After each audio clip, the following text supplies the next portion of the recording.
विलास बडे, news 18 लोकमतच्या या बुलेटिनमध्ये आपल्या सगळ्यांचं स्वागत। बुलेटिनच्या सुरुवातीला बातमी राज्यात सुरू असलेल्या नव्या वादंगाची। वेदांता फॉक्सकॉन नंतर नागपूरमध्ये प्रस्तावित संरक्षण क्षेत्रातला टाटा एअरबस हा प्रकल्प गुजरातला गेलाय। टाटा समूहाचा एअरबस प्रकल्प गुजरातला गेल्यानं पुन्हा एकदा विरोधक आक्रमक झाल्याचं पाहायला मिळतंय। मात्र भविष्यात वेदांता किंवा टाटा एअरबस पेक्षा मोठे प्रकल्प महाराष्ट्रात आणणार असल्याचा दावा उद्योग मंत्री उदय सामंतांनी केलाय। टाटा एअरबसचा प्रकल्प नागपुरात यावा यासाठी मी प्रयत्न केला, युवा पिढीसाठी मी प्रयत्न केला, त्यात माझं काही चुकलं नाही। रोजगार देण्यासाठी नुसत्या गप्पा मारून काही उपयोग नाही, असंही उदय सामंत यांनी म्हटलंय।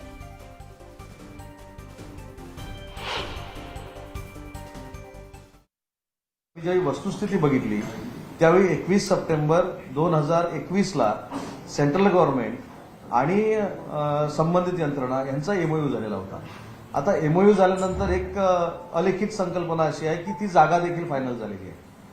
30 ऑक्टोबरला त्याचं भूमिपूजन आहे। आता 30 ऑक्टोबरला भूमिपूजन असताना काही लोक सांगतात की ह्या 3 महिन्यामध्ये 2 महिन्यामध्ये हा सगळा प्रकार घडलेला आहे। जमिनीची पाहणी करून, इन्सेंटिव्ह पॅकेज देऊन एखाद्या प्रकल्पाच्या डिफेन्सची निगडीत असलेल्या परमिशन मिळवणं हे काय 90 दिवसामध्ये शक्य आहे असं मला वाटत नाही।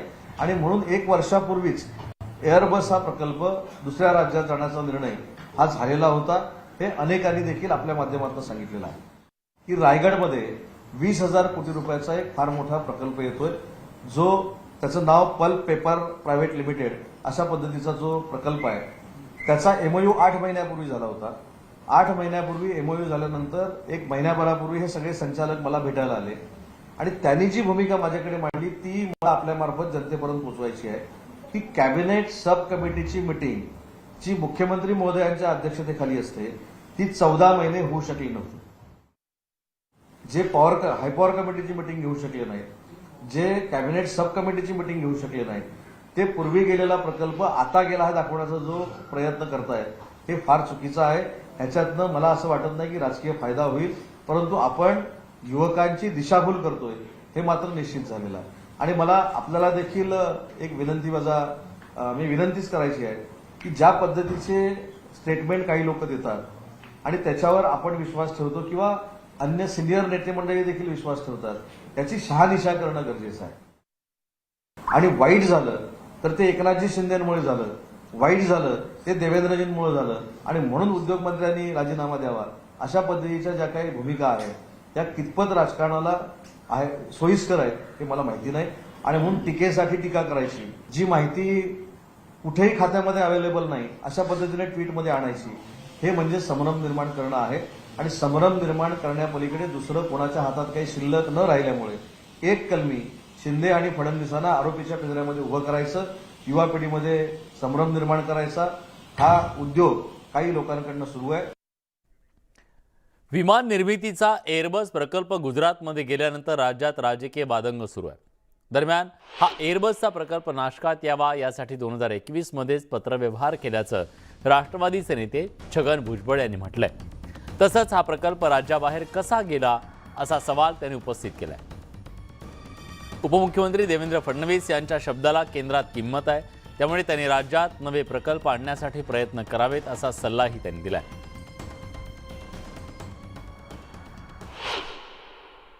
मी डायरेक्ट पत्र लिहिलं त्यांना आणि सरकारने ते प्रयत्न ते करतच होते ना। ते काय नाव आपलं सुभाष देसाई मंडळी सगळे, फक्त काय की ते नागपूरला वगैरे तर आम्ही आपलं जे आमचा गार्डियन मिनिस्टर नाशिक म्हणून स्वार्थ नाशिकला या असं आम्ही त्या पत्रामध्ये त्यावेळेला स्वतः फडणवीस यांच्या शब्दाला तिकडे फार मोठी किंमत आहे। हे माझं म्हणणं आहे की तुम्ही जाऊन मला डायरेक्ट अप्रोच होता तिथे, तर काय सांगायचं याच्या पुढे तरी त्यांनी हे जरा थोडंसं याच्यामध्ये लक्ष द्यावं काय अशी माझी त्यांना तरी विनंती म्हणा, सूचना म्हणा काय।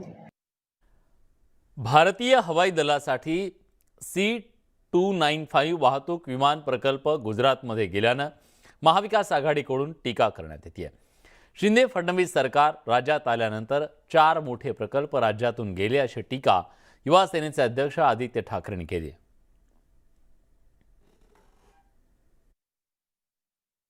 आज बघा 4था मोठा प्रोजेक्ट महाराष्ट्रातून निघून गेलेला आहे। पहिला होता वेदांता फॉक्सकॉन, जो आपल्याला पुणे इथे तळेगाव आणणार होतो. दुसरा होता रोहाच्या तिथे आपण आणणार होतो बल्क ड्रग पार्क. तिसरा ऑरिकसाठी आपण मेडिकल डिव्हाइस पार्क. आणि चौथा एअरबसचा मिहानसाठी मी गेले 3-4 महिने तर खरं तर तुमच्या समोरच ह्याला वाचा फोडलेला आहे की ह्याच्यासाठी तरी प्रयत्न करावा. त्यावेळी मुख्यमंत्री असतील, उपमुख्यमंत्री असतील, म्हणजे जे कोण या घटनाबाह्य सरकारमध्ये आहेत, उद्योग मंत्री असतील, ह्यांनी सांगितलं आम्ही एअरबस आणूच, मिहानमध्ये आणू, जे आम्ही पण प्रस्ताव सांगत होतो. निघून गेलाय की आम्ही मिहानमध्ये आणू. तेवढं हमखास त्यांनी का सांगितलं की आम्ही दिल्लीला जाऊन प्रधानमंत्री मोदींशी बोलू. आणि जर हा प्रकल्प सगळ्यांना माहिती नव्हता तेव्हा करार झाला असेल हे त्यांना माहिती होतं, मग एवढे महिने ते शांत का होते त्यांनी पण आधी काम केलेलं. मला वाटतं राष्ट्रवादी काँग्रेसमध्ये असताना एक राज्यमंत्री म्हणून होते, आता कॅबिनेट मंत्री म्हणून होते, आणि आता परत गद्दार सरकारमध्ये आल्यानंतर कॅबिनेट मंत्री म्हणून काम करत असताना सगळ्यांना माहिती असतं की एखादा करार कुठच्याही राज्याबरोबर झाला किंवा कंपनीबरोबर झाला की दुसऱ्या राज्यात तो येऊ नाही शकत. मग हे एवढं कशाला आम्हाला हमखासपणे सांगत होते की आम्ही आमच्या राज्यात आणू. महत्त्वाचे प्रकल्प महाराष्ट्राबाहेर जात असल्याच्या मुद्द्यावरून आता प्रसाद लाड यांनी ठाकरे सरकारवर गंभीर आरोप केलेत. टाटाचा प्रकल्प 21 सप्टेंबर 2021लाच महाराष्ट्रातून गेला. त्यावेळी राज्यात ठाकरेंचं सरकार होतं. प्रकल्प जाऊ नये यासाठी ठाकरे सरकारनं काय केलं ते आधी सांगा. प्रकल्प महाराष्ट्रात येण्यापासून कुणी थांबवलं? तुमचा एजंट कोण होता? भूषण देसाई कोण होते? दुबईत कुणाच्या आणि काय बैठका होत होत्या? रेडी रेकनर भाव कसा मागितला जात होता?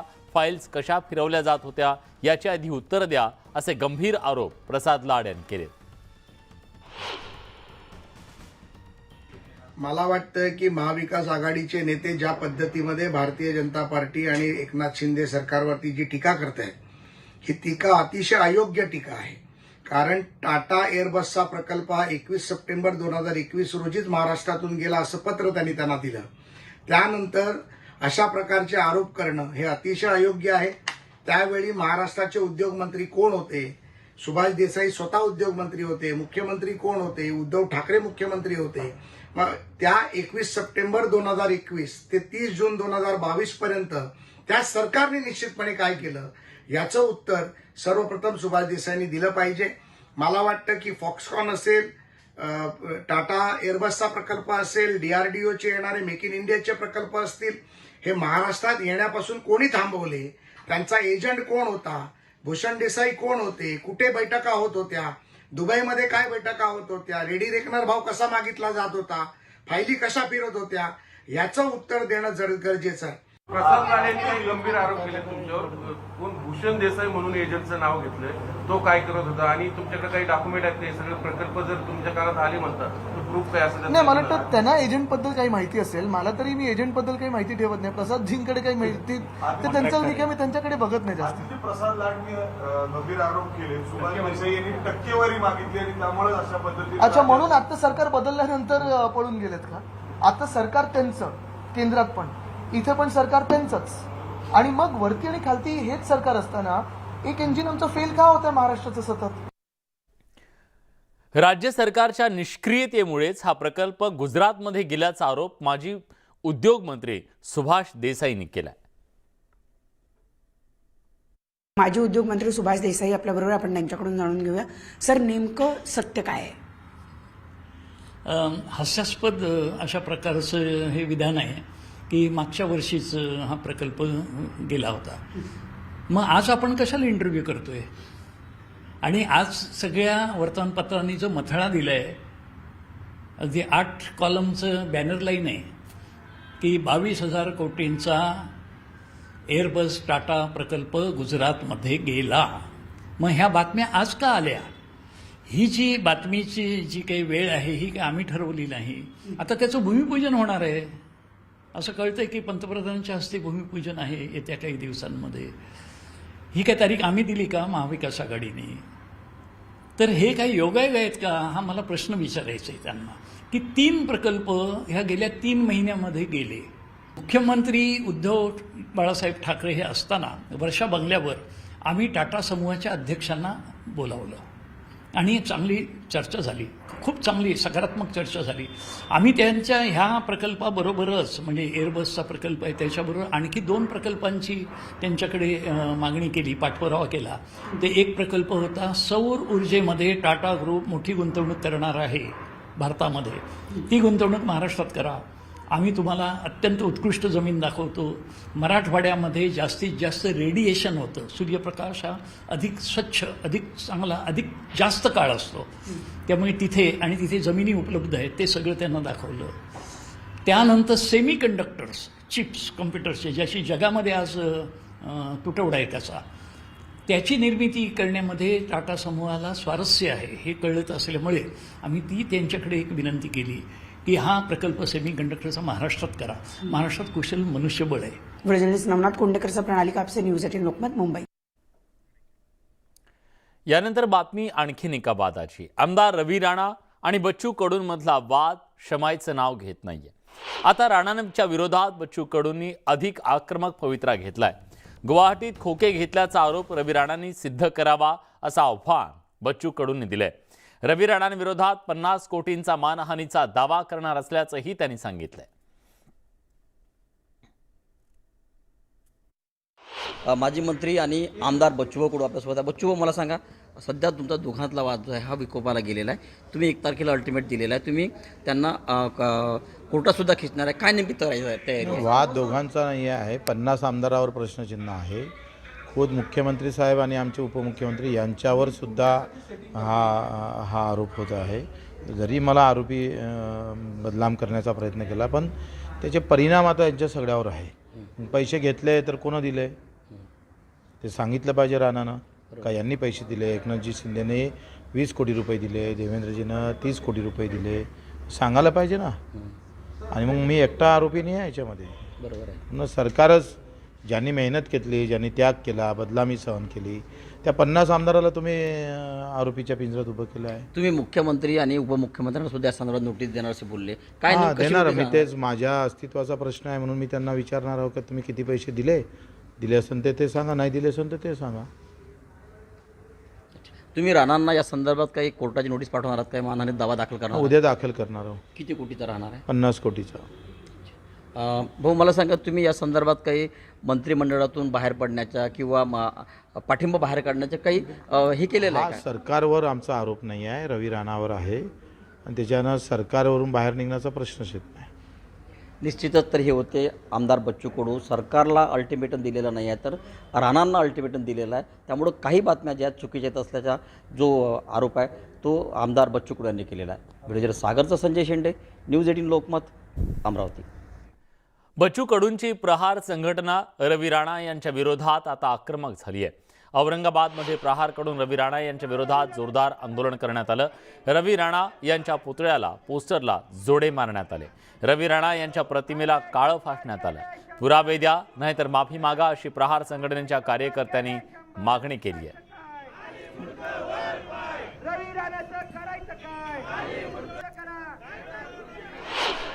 तरी विनाकारण कुठल्याही पुरावे नसताना रवी राणा वारंवार बच्चू भाऊंवर आरोप करत आहेत. हे आम्हाला आता असह्य झालेलं आहे. केवळ बायकोच्या आणि बायको खासदार असलेले या बळावर रवी राणाची ही महाराष्ट्रात ओळख आहे. रवी राणा हा कुठल्याही प्रकारचा नेता नाही. त्यांनी जनसामान्यांसाठी कुठलंही आंदोलन केलेलं नाही. 4-5 दिव्यांग बांधवांना साखर आणि किराणा देण्याहून स्वतःची ओळख निर्माण करणारा रवी राणा हा बेछूट बच्चू भाऊंवर जे आरोप करत आहेत हे आम्ही कदापि सहन करणार नाही. येणाऱ्या काळात जर त्याने पुरावे दिले नाही तर 1 तारखेला आम्ही त्याच्या तोंडाला काळं फासल्याशिवाय शांत बसणार नाही. त्याच्या घरावर जाऊन आम्ही आंदोलन केल्याशिवाय राहणार नाही. बच्चू कडू विरोधात रवी राणा यांच्या कार्यकर्त्यांच्या बैठका सुरू आहेत. बच्चू कडू विरोधात आंदोलन करू नये, आमदार रवी राणा यांच्याकडून कार्यकर्त्यांना आवाहन करण्यात आलेलं आहे, शांततेचं आवाहन करण्यात आलेलं आहे. बच्चू कडू यांनी रवी राणा यांच्यावर टीका केल्यानंतर रवी राणा समर्थक सुद्धा आक्रमक झाले. जशास तसं उत्तर देण्यासाठी राणा कार्यकर्ते सुद्धा सज्ज झाले.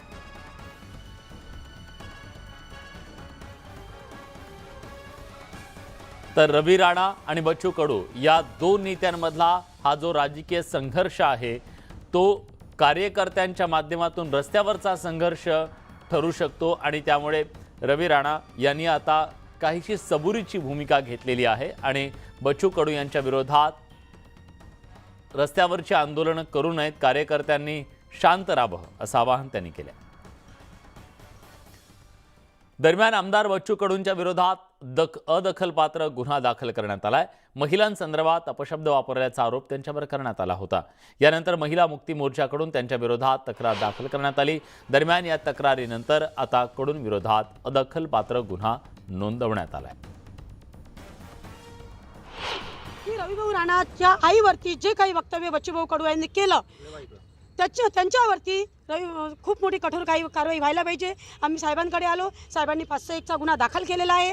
आता याच्यातही जर काही झालेलं नाही तर आम्ही आरती सिंग यांच्याकडे जातोय आणि त्यांनी जर काही केलं नाही तर आम्ही पोलीस महासंचालकापर्यंत जाऊ, नाहीच जमलं मंत्रालयापर्यंत जाऊ.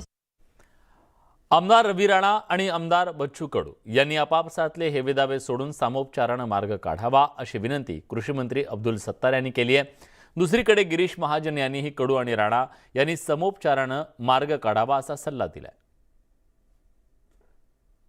त्याच्यावर कोर्ट कचेऱ्यामध्ये कोणी गेला तर कोर्टामध्ये जे निर्णय होईल ते आम्ही निर्णय पाहू. ते रवी राणाचा काय किती सत्य आहे आणि बच्चू कडू साहेबाचं काय, दोघंही आपला न्याय मागू लागले. दोन्ही नेते, मला दोन्ही नेत्याला विनंती राहील की हे सर्व आज आपल्याकडे शेतकऱ्याचे नुकसान आहे, आज आपल्या जिल्ह्याचा विकास करायचा आहे, महाराष्ट्राचा विकास करायचा आहे, ह्यासाठी आमदार महोदयांनी हे दोघांचे आपसामधले भांडणं हेवे दावे सोडून द्यावे आणि मुख्यमंत्री उपमुख्यमंत्री महोदयालाही माझी विनंती राहील की त्यांनी याच्यामधला मार्ग काढावा, दोघाला एकत्रित बसावं आणि हा विषय संपवा. 3 दिवस झाले मी रवी राणांशी बोलतोय. मी आत्ताही 5 मिनिटापूर्वी गाडीत उतरत असताना आपण ऐकलं, मी रवी राणांशीच बोलत होतो आणि बच्चू कडूंशी मी त्या ठिकाणी बोलतोय. बच्चू माझे चांगले मित्र आहेत. गेले 3 दिवस आम्ही सतत बोलतोय. पण आज पुन्हा बच्चूभाऊंनी प्रेस घेतली. खरं म्हणजे सकाळी माझं त्यांचं बोलणं झालं, काल रात्री उशिरा बोलणं झालं, पण पुन्हा त्यांनी प्रेस घेतली. मला वाटतं इतकी टोकाची भूमिका कोणी घेऊ नये. मी बच्चूभाऊंनाही म्हटलं होतं, राणांनाही म्हणालो की परवा सोमवारी आपण माननीय मुख्यमंत्री महोदय आहेत, माननीय देवेंद्रजी आहेत, त्यांच्यासमोर आपण बसू आणि हा विषय एकदा तडीस नेऊ, एकदा हा विषय संपवू. मला वाटतं सोमवार मंगळवारी बैठक होईल आणि हा विषय संपेल. यानंतर बातमी शिवसेनेच्या उद्धव बाळासाहेब ठाकरे पक्षासंदर्भातली आहे. उद्धव ठाकरे पदाधिकाऱ्यांच्या बैठका घेणार आहेत. 31 ऑक्टोबर ते 14 नोव्हेंबर या काळात या बैठका होतील. मातोश्री बंगल्यावरती उद्धव ठाकरे या बैठका घेणार आहेत. आगामी निवडणुकांच्या पार्श्वभूमीवर उद्धव ठाकरे हे सक्रिय होत आहेत.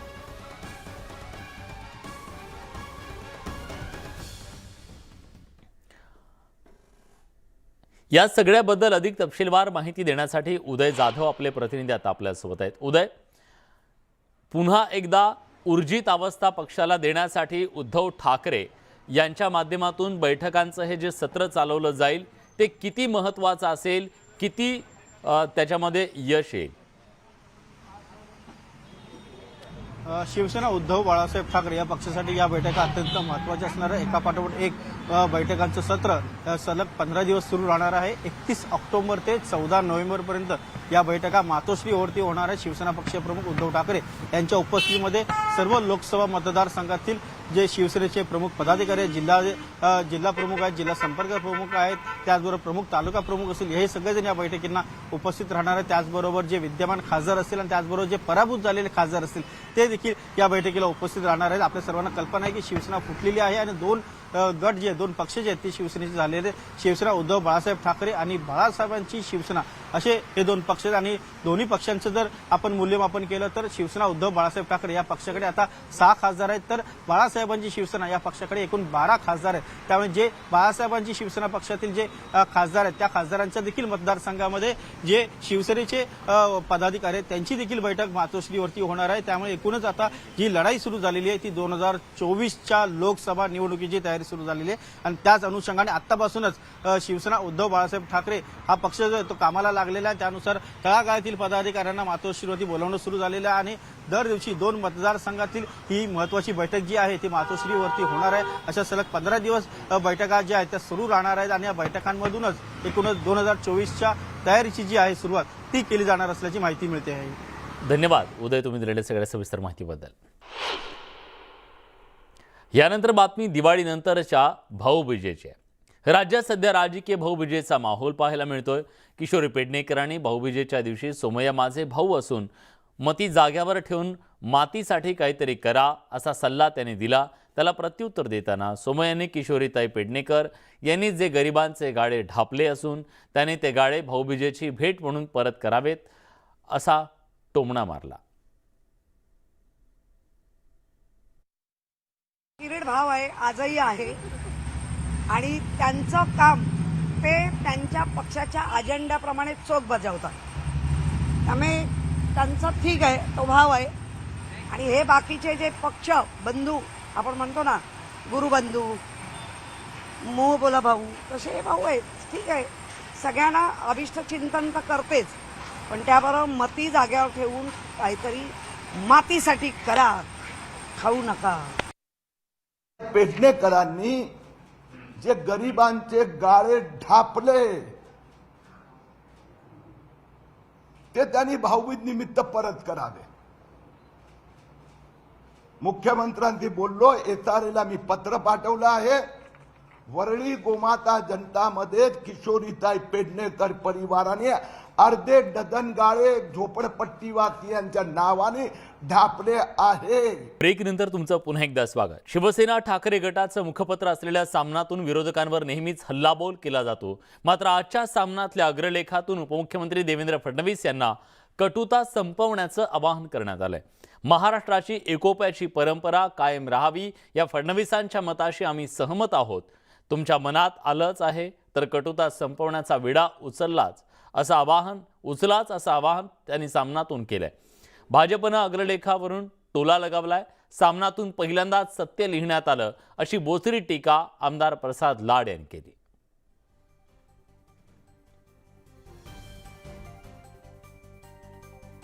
शिवसेनेतून जे विष बाहेर पडले त्या विषाला बासुंदीचा दर्जा देण्याचा अचाट प्रयत्न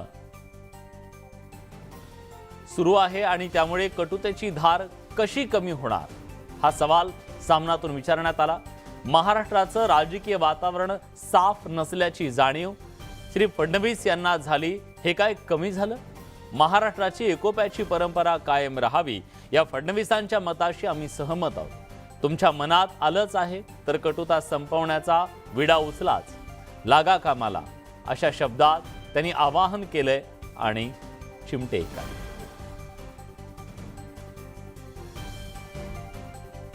त्याने सामनामधून भारतीय जनता पार्टी आणि देवेंद्र फडणवीस आणि नेतृत्वाबद्दल चुकीचं लिहिण्याचं काम होतं. आज जवळजवळ 8 वर्षानंतर जर सामनाची भाषा बदलली असेल तर त्याचं स्वागत करावं लागेल आणि झोपी गेलेला जागा झाला एवढं सांगावं लागेल.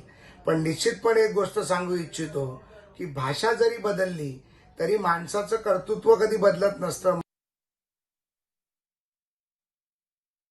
राजकारण कुठेतरी संपून मला वाटतं विकास कामं, शाश्वत विकास याच्यावर विचार करणं गरजेचं आहे. राजकारण ठीक आहे, हे चालू असतं. निवडणुकीत पण राजकारण आपण करत असतो, पण कुठे ना कुठेतरी लोकांच्या हिताची कामं आणि लोकांचे प्रश्न जे आहेत त्याच्यावर आपण हात घालणं गरजेचं.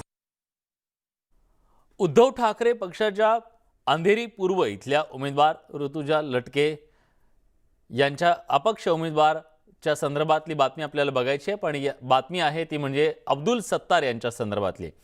अब्दुल सत्तार यांनी सत्तारांच्या बीडमधल्या कार्यक्रमामध्ये तर आदित्य ठाकरे यांच्यावर अब्दुल सत्तार यांनी टीका केलेली आहे. अब्दुल सत्तार आणि वादाची मालिका सुरूच आहे. अब्दुल सत्तारांनी आदित्य ठाकरेंचा उल्लेख छोटा पप्पू असा केलाय, त्यामुळे आणखी एक नवा वाद निर्माण झालाय. सत्तारांच्या या वक्तव्यानं ठाकरेंचा पक्ष आक्रमक होण्याची शक्यता आहे. त्यानंतर सत्तार जिल्हा नियोजन समितीचे सदस्य, वसमतचे राष्ट्रवादीचे आमदार राजू नवघरे आणि सत्तारांमध्ये शाब्दिक चकमक झाली. गुरुवारी सुद्धा अब्दुल सत्तारांनी बीडचे जिल्हाधिकारी राधा विनोद शर्मा यांना विचारलेल्या प्रश्नानं ते पुन्हा वादात सापडले. सरकारी दौऱ्यात अब्दुल सत्तारांनी जिल्हाधिकाऱ्यांना चक्क दारू पिते क्या असं विचारलं आणि तो व्हिडिओ व्हायरल झाला.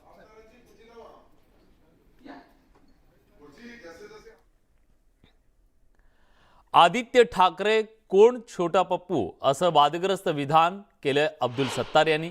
आदित्य ठाकरेंनी शेतकऱ्यांच्या मुद्द्यावर सत्तार यांच्यावर टीका केली. याबाबत राज्याचे कृषी मंत्री असलेल्या अब्दुल सत्तार यांना प्रश्न विचारला असता सत्तार यांनी आदित्य ठाकरेंचा उल्लेख छोटा पप्पू असा केला. छोटा पप्पू काही बोलू शकतो अशी टीका सत्तार यांनी केली. मात्र त्यांच्या या विधानामुळे मोठा वाद निर्माण झालाय.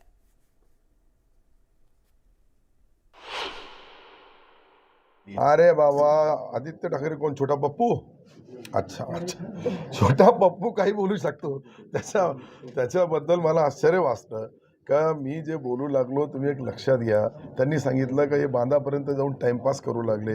हे ज्यावेळेस गोधडीमध्ये होते त्यावेळेस आम्ही शेतकऱ्याचं नेतृत्व करत होतो. 62 वर्ष वय झाला माझा, पण या गोधडीमधून बाहेर निघाले लोक बी ज्या पद्धतीने लोकांमध्ये संभ्रम निर्माण करू लागले, आता कोणता विषय नाही, महाराष्ट्र चांगल्या पद्धतीचा काम करतोय, गतिमान सरकार काम करतोय, तर त्याच्या पोटामध्ये पोटसूर उठतंय.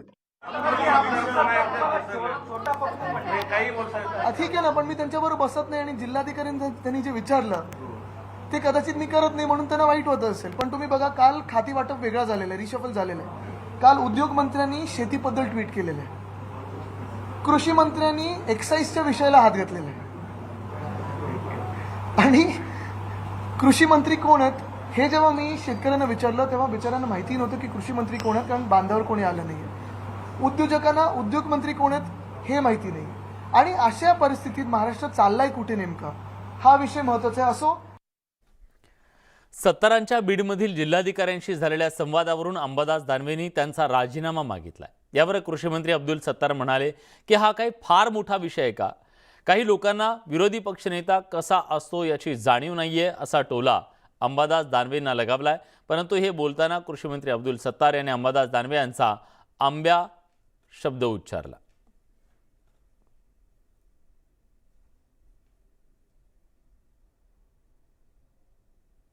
अरे अंबादास, काही आंब्या, हा काही फार मोठा विषय का तुमच्या गावाचा?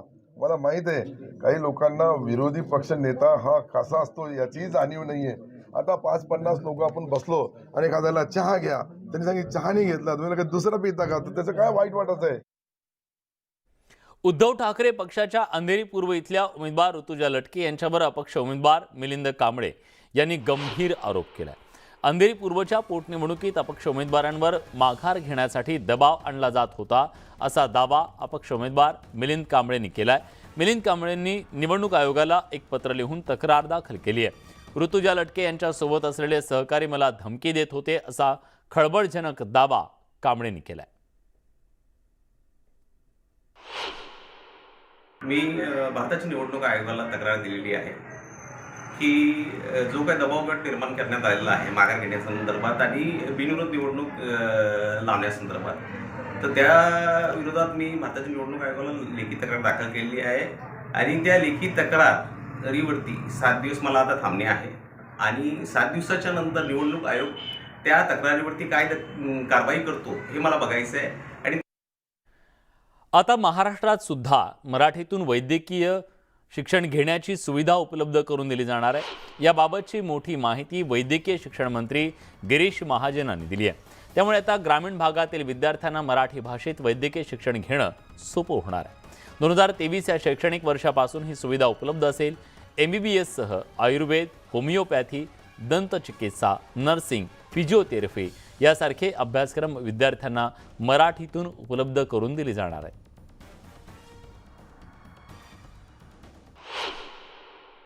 वैद्यकीय शिक्षण हे मराठीतून म्हणजे राज्यभाषेतून द्यावं असा निर्णय आम्ही या ठिकाणी केलेला आहे. त्या संदर्भामध्ये 3 समित्या नेमलेल्या आहेत.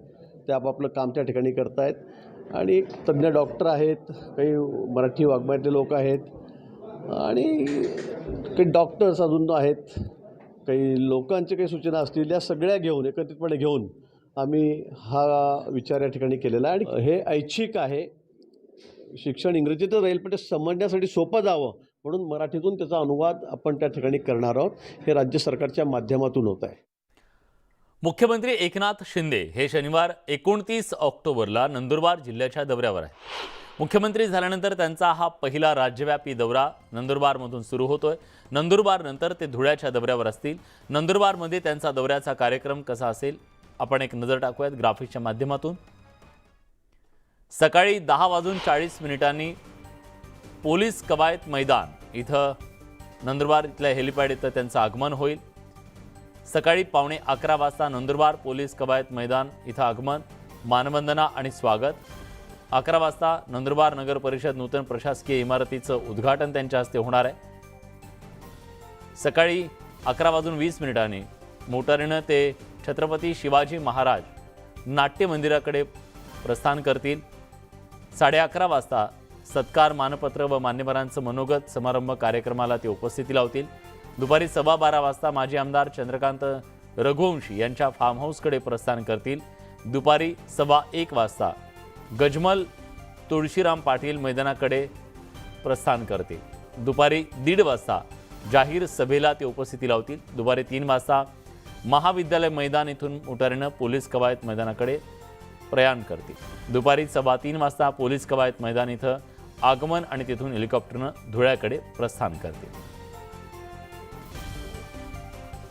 हिंगोलीचे पालकमंत्री आता राज्याचे कृषी मंत्री अब्दुल सत्तार यांच्या उपस्थितीत हिंगोली जिल्हा नियोजन समितीची बैठक पार पडली. पण बैठकीच्या सुरुवातीला जिल्हा नियोजन समितीचे सदस्य वसमतचे राष्ट्रवादीचे आमदार राजू नवघरे हे मात्र मंचाऐवजी समोरच्या खुर्चीवर बसले.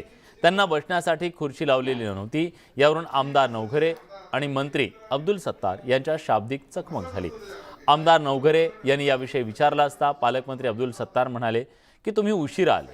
जसजसे सदस्य येत आहेत तसतशा खुर्च्या लावल्या जात आहेत, परंतु मी 10 वाजता बैठकीसाठी हजर होतो तर ही माझी खुर्ची लावण्यात आली नव्हती. यावरून पालकमंत्र्यांनी आमदार नवघरे यांच्या मंचावर खुर्ची लावायला सांगितली आणि यावरून शाब्दिक चकमकही झाली.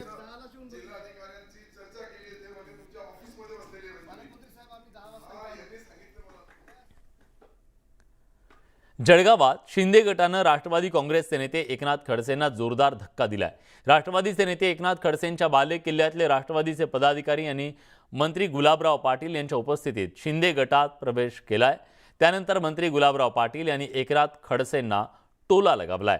एकनाथ खडसेंना आधी लोण्याचे धक्के, नंतर तुपाचे धक्के आणि आता माणसांचे धक्के अशा शब्दात मंत्री गुलाबराव पाटील यांनी एकनाथ खडसेंना टोला लगावलाय. येत्या काळामध्ये अशाच पद्धतीने हा येणारा लोंढा जो आहे तो सुरू राहणार आहे. येत्या काही दिवसामध्ये मुक्ताईनगरमध्ये एक संपर्क यात्रा होणार आहे आणि त्याच्यामध्ये हजारो कार्यकर्त्यांचा पुन्हा शिवसेनेमध्ये प्रवेश होणार आहे. एकनाथराव खडसेंना धक्का मिळू शकतो. हे धक्के तर कायमच चालले आहे ना. आता सध्या धक्क्यावर धक्केच आहे. लोण्याचे धक्के आहे, दुधाचे धक्के आहे, तुपाचे धक्के आहे, आता माणसांचे धक्के आहे. राज्यातले 2 प्रकल्प बाहेर गेल्यानंतर आता रिफायनरीबाबत वेगवान हालचाली सुरू झाल्यात.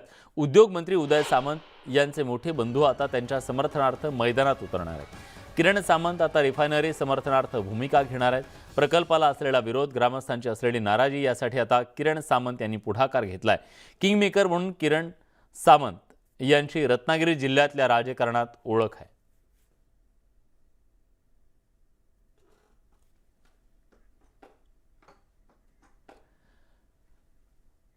दहशतवादाविरोधात एकजुटीनं लढा द्यायला हवा असं मत राज्याचे मुख्यमंत्री एकनाथ शिंदेंनी व्यक्त केलंय. 26/11ची घटना कोणीही विसरू शकत नाही. UNSC मधल्या दहशतवादाविरोधात कमिटीच्या बैठकीत ते बोलत होते. दहशतवादाचा बिमोड करण्यासाठी केंद्र सरकार सक्षम असून त्यांना आमचा पूर्ण पाठिंबा असल्याचं सुद्धा एकनाथ शिंदेंनी म्हटलंय.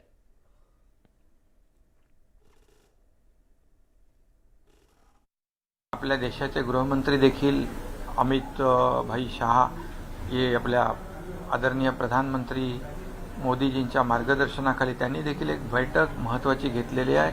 आपल्या देशाच्या सुरक्षेविषयी आणि सर्व राज्याचे गृहमंत्री त्या बैठकीला उपस्थित आहेत. अतिशय महत्त्वाची ती बैठक आहे. आपले गृहमंत्री, उपमुख्यमंत्री देखील त्या बैठकीत आहेत आणि म्हणून हे आतंकवाद लढाई जी आहे हे आपण सगळ्यांनी मिळून एकत्रितपणे एकजुटीने लढली पाहिजे. यासाठीच ही इंटरनॅशनल कॉन्फरन्स जी आहे अतिशय महत्त्वाची आहे. मी त्यांचं पुन्हा एकदा मनापासून स्वागत करतो. राज्यात परतीच्या पावसानं शेतकऱ्यांचं मोठं नुकसान झालं.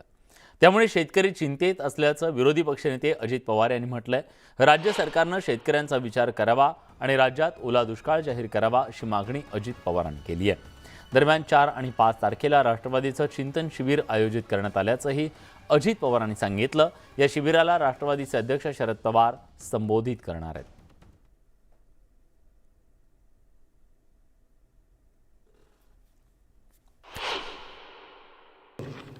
देवेंद्र फडणवीसांना माझं आव्हान आहे. त्यांनीच आव्हान केलेलं आज जसंच्या तसं त्यांना त्या ठिकाणी लागू होतं. प्रचंड नुकसान महाराष्ट्रामध्ये झालेलं आहे आणि आता त्यांच्या हातात आहे. तेच अर्थमंत्री आहे, तेच नियोजन मंत्री आहे, तेच उपमुख्यमंत्री आहे आणि दोघं मिळून मिसळून चांगलं सरकार चालवत आहेत असं त्यांचा ग्रह आहे आणि ते सतत सांगतायत. आता द्या लोकांना मदत करा, लोकांना पुन्हा उभं. एक नंतर तुमचं पुन्हा एकदा स्वागत. बॉलिवूड निर्माता कमल किशोर मिश्रा याला पोलिसांनी अटक केली आहे. काल रात्री त्याला पत्नीच्या तक्रारीनंतर अटक करण्यात आली आहे. त्याच्यावर पत्नीला कार खाली चिरडण्याचा गंभीर आरोप करण्यात आला होता. या घटनेत मिश्रा यांची पत्नी गंभीररित्या जखमी झाली. या प्रकरणी कमल किशोर याच्या विरोधात पोलिसांनी गुन्हा दाखल केला होता.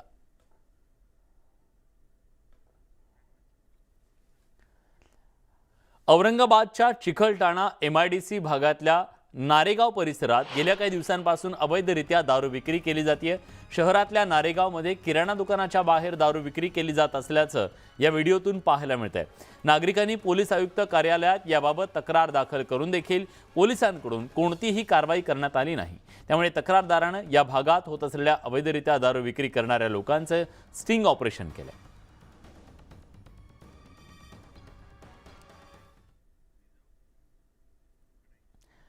जालन्याच्या जाम समर्थ गावातून देवांच्या मूर्ती चोरीला गेल्या होत्या. रामदास स्वामी यांच्या पूर्वजांनी पंचधातूच्या सुमारे 750 वर्षांपूर्वी स्थापन केलेल्या श्रीराम, सीता, भरत, शत्रुघ्न, हनुमानाच्या एकूण 13 मूर्ती गेल्या 2 महिन्यांपूर्वी चोरीला गेल्या होत्या.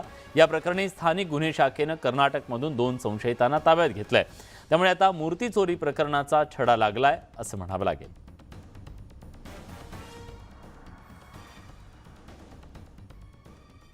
पालघरच्या उमरोळी परिसरात सध्या जनावरांची चोरी करणाऱ्या टोळ्यांचा सुळसुळाट पाहायला मिळतोय. 2 दिवसात उमरोळी इथल्या दुग्ध व्यावसायिकांच्या तब्बल 6 जनावरांची चोरी झाल्यानं शेतकरी भयभीत झाले.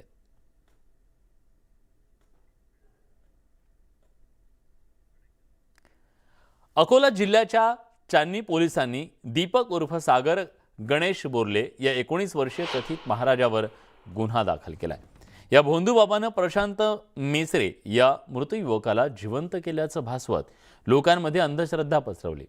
चांदणी पोलिसांनी या प्रकरणी प्रशांत मोसरेसह त्याच्या कुटुंबियांना आणि भोंदूबाबाला ताब्यात घेतलं होतं.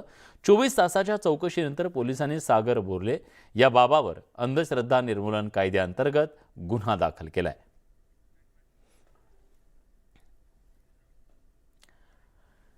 कोरोना काळापासून एसटीची विस्कटलेली आर्थिक घडी अजून सुद्धा नीट बसलेली नाहीये.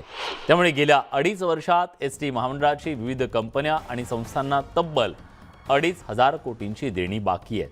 एसटी महामंडळाकडून कर्मचाऱ्यांच्या PFचे आणि ग्रॅज्युइटीचे हप्ते देण्यात अनेक महिन्यांपासून अनियमितता दिसून येते. ही रक्कम तब्बल 1,000 कोटींची आहे. गाड्यांचे सुटे भाग, ऑइल, टायर खरेदीचे तब्बल 250 कोटी देणं बाकी आहे. अशात एसटीला इंधन खरेदीत सुद्धा सबसिडी मिळणं बंद झालंय.